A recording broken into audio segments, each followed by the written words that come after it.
Exclusive. Attendees reflect on Elvis Presley's Huntsville concerts nearly 50 years later.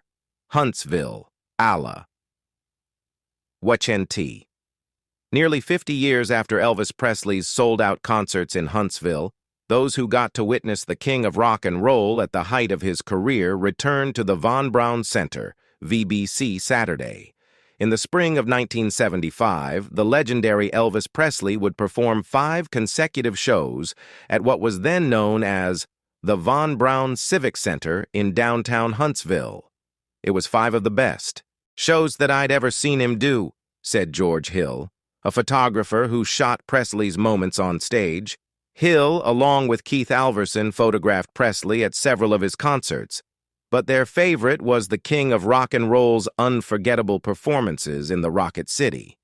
He reflected on shaking Presley's hand, a moment he still remembers nearly 50 years later. It was intimidating, and it was also extremely exciting, especially for me, because I had been a fan since a kid, Hill said. The thing that impressed me most was how nice he was, and how courteous he was. The duo returned to the VBC over the weekend to relive moments of the past. Alverson took over 2,000 images of Presley during his career, all of which can be found in his book on the iconic musical figure. He says being on the same stage nearly a half of a century later was a reminder of the privilege it was being part of history. I never knew that I'd ever see him in person or meet him, Alverson told News 19. It's crazy, I don't really remember a lot of the shows, but I look back at the pictures, and his kind of kicks it back in the memory.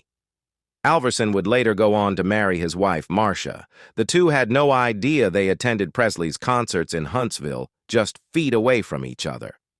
Marcia's interactions with Elvis, she says, were some of the most memorable moments of her life. In fact, Presley's orange scarf he wore during a performance at the VBC in 1975 now hangs on a wall in their home. When I went up there, I handed him a button, and I just kind of pulled that scarf off of his neck, and it just came off really easy. It was just real exciting. You're just so excited it's hard to remember, Marcia said. The icon had thousands of people yearning to see him in action at the VBC. Elvis's legacy lives on, and for those who got to see him, it was a dream come true. It's just crazy. He'll be dead in 50 years, 3 years from now, and he's still a major part of the music world.